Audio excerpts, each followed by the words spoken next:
gedung. Waktu itu dia masih belum jadi presiden, saudara. Tapi waktu saya berdiri di depan gedung dia, Tuhan waktu itu bilang orang ini akan jadi presiden. Logika saya waktu itu mikir begini, kalau dia jadi presiden, apa nggak salah gitu kan? Karena orang ini penuh dengan kontroversial, dia pernah eksis di Las Vegas dan pernah bangkrut, saudara. Tapi dalam waktu 18 bulan, dia bisa recovery dan kembali, nggak sampai jadi bangkrut, saudara. Ini orang memang kan gambler gitu, seorang seorang gambler, seorang entertain, dia bisa melakukan segala sesuatu hal-hal yang aneh dan luar biasa gitu. Nah, saya mikir waktu itu, wah ini kalau jadi presiden jadi apa Amerika gitu. Dan ternyata benar kan, waktu dia jadi presiden pertama udah banyak kontroversi yang terjadi, kemudian dia kalah, dan hari ini dia jadi presiden lagi, saudara. Akibatnya apa? Amerika sekarang kan jadi kacau balau gitu ya. Jadi terpuruk, banyak tunawisma, ekonomi juga naik turun, terjadi guncangan-guncangan, dan di dunia juga jadi guncang semua atas keputusannya. Sehingga orang-orang itu kalau mau ke Amerika sekarang jadi bermasalah. Bahkan ada yang punya green cardnya mau dihapus. Dan saya terakhir bikin visa, saudara. Saya belum ke Amerika. Saya kemarin, keponakan saya seorang warga negara di situ, dia datang ke Indonesia, sampai dia harus bawa, dia punya warga negaraan. Saya takut nanti pulang ke Amerika, tahu-tahu nggak diakui gitu. Sampai seperti itu. Saya bilang, loh, saya rencana tahun ini mau ke sana. Ponakan saya bilang, jangan, jangan dulu katanya. Nah, artinya apa? Kita bisa datang ke situ, bisa-bisa nggak bisa masuk, justru pulang. Saudara. Jadi memang rada kacau. Dan akhirnya apa? Menjadikan kesan bahwa aduh, Amerika ini memang lagi perlu didoakan. Tempat di mana yang dulu banyak dikirimkan misionaris-misionaris, orang-orang yang luar biasa yang kita banyak belajar. Tapi sekarang kok malah jadi kayak begini. Bahkan kalau kita melihat uang mereka, tulisannya apa? In God we trust. Kita bersandar, bertergantungan kepada Tuhan. Tapi di sana nyebar yang namanya LGBT, macam-macam yang menentang Tuhan muncul dari situ. Nah, selain perlu kita doakan, saudara, kok kemarin puncaknya saya mikir apa ya, a priori dengan orang-orang Amerika itu pada saat Franciscus, Pak Paus Franciscus meninggal, saudara. Sudah tahu kan waktu konklav yang jadi Paus sekarang siapa? Paus Leo, saudara. Dia seorang Amerika juga. Waktu dia jadi paus, saya mikir, aduh Tuhan gimana ini, sudah presiden Amerika bikin kacau dunia, terus di gereja juga muncul orang-orang kayak gini gitu. Tapi saudara, seminggu yang lalu saya ditunjukkan Tuhan.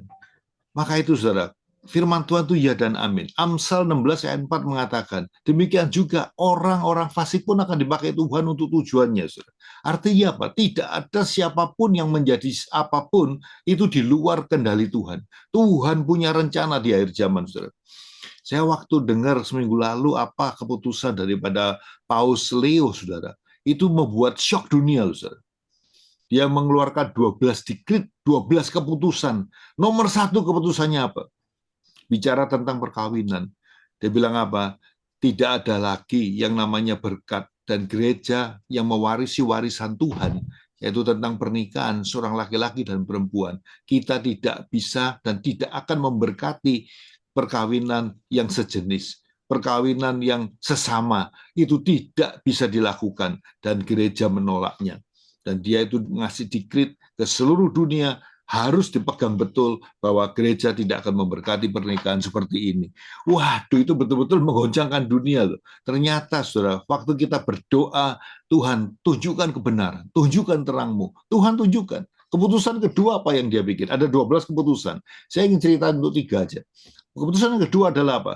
Semua kekayaan gereja yang dipegang saat ini dipendam di dalam gereja. 30% akan dijual. Itu piala emas dari kerajaan kepada Katolik. Buat apa kita menyimpan piala-piala itu? Sedangkan di luar banyak orang miskin, kelaparan, orang susah. Sebetulnya piala gereja itu adalah orang-orang miskin itu yang harus kita tolong. Ini keputusan luar biasa, membuat guncang. Jadi di Jerman banyak banyak apa namanya pastor-pastor yang sampai syok, saudara. Kekayaan gereja 30% akan dijual untuk membantu kemiskinan itu. Dan dia bilang apa? Tidak ada satu uang 1 sen pun yang akan diambil oleh gereja, baik itu administrasi atau apapun, dan semuanya harus transparan, dijual melalui Madam Christie dengan lelang, saudara. Artinya apa? Betul-betul uang itu akan dipakai untuk membantu kemiskinan.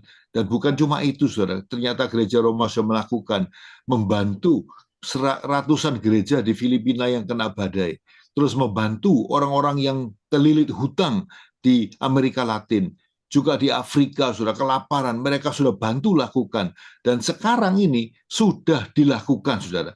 Dan saya pikir luar biasa, gereja itu harus jadi terang pada akhir zaman ini. Dan Tuhan bisa kirim Paus Leo untuk mendobrak tradisi yang sudah ribuan tahun itu. Kemudian hal ketiga apa, saudara? Yang dia kasih keputusan, semua pastor, semua pengurus gereja, semua diakon tidak boleh hidup mewah. Untuk apa Anda melayani orang miskin, tapi Anda datang dengan naik Mercedes, yang mana orang miskin itu seumur hidupnya juga nggak bisa beli. Semua harus dijual, semua yang namanya apartemen pribadi harus dijual. Dan dia menunjukkannya apa, saudara? Paus Leo, dia tidak meninggalkan kamar yang dia pakai sejak dia ada di Katolik Roma, saudara. Dia dikasih apartemen khusus untuk Paus, dia tidak mau. Dia tinggal di tempat yang ada. Saya bersyukur sama Tuhan. Tuhan, ternyata doa kami ini dijawab, Tuhan. Bahwa gereja itu harus jadi terang. Dan saat inilah sekarang buktinya kita harus menunjukkan bahwa gereja itu harus jadi terang, saudara. Saya nanya pada saudara di sini, siapa yang pernah naik di Menara Purwokerto? Ada yang pernah naik nggak? Pak Purnopo sudah naik ya. Saya kemarin beberapa minggu lalu pergi ke Purwokerto. Saya sempat naik ke sana, saudara. Naik ke atas, berdoa buat Purwokerto. Dan ternyata terjadi perubahan-perubahan yang luar biasa. Saya berapa belas tahun melihat Purwokerto dengan hari ini sangat berubah, saudara. Purwokerto bisa jadi tempat yang nyaman.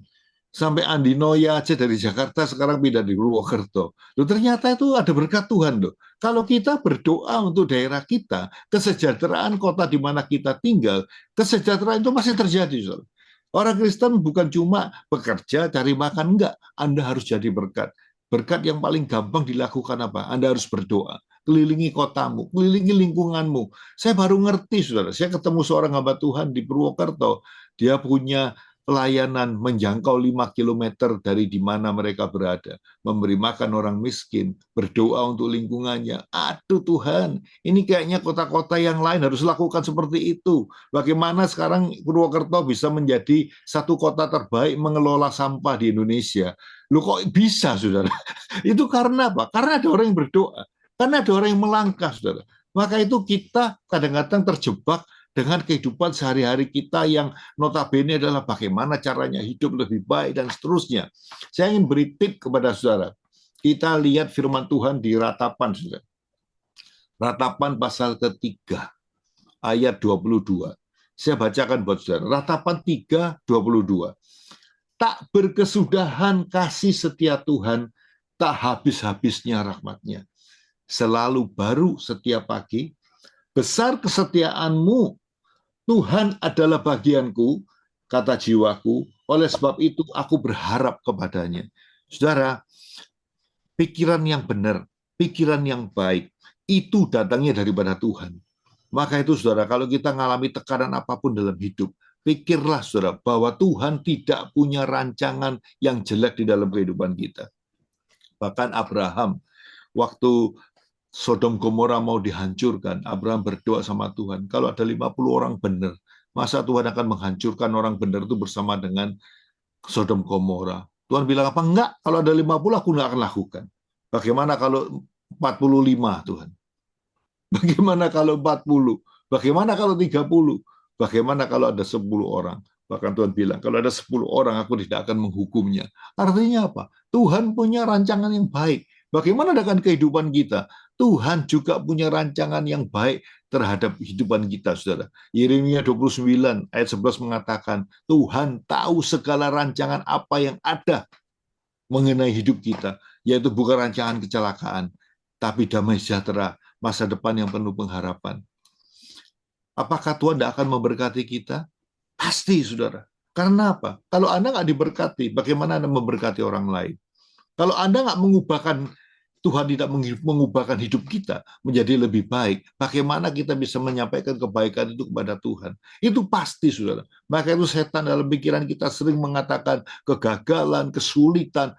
Tolak, saudara. Semua yang benar, semua yang mulia, semua yang adil, semua yang suci, semua yang manis, semua yang sedap didengar, semua yang disebut kebajikan, patut dipuji. Pikirkan semuanya itu. Maka itu kita mesti mikir yang benar. Saudara. Saya percaya setiap orang, setiap anak Tuhan selalu ada jalan. Bahkan Tuhan bilang begini, carilah maka kau mendapat.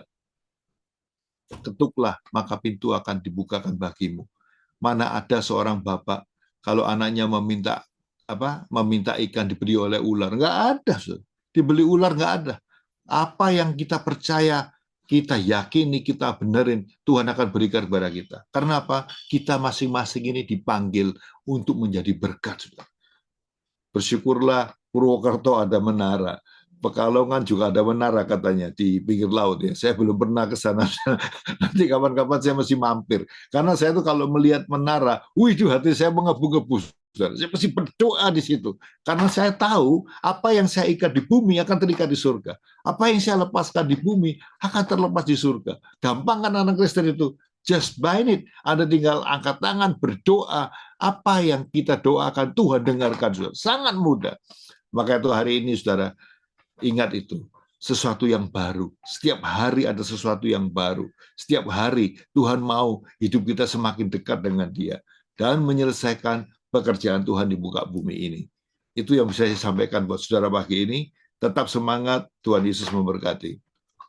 Amin.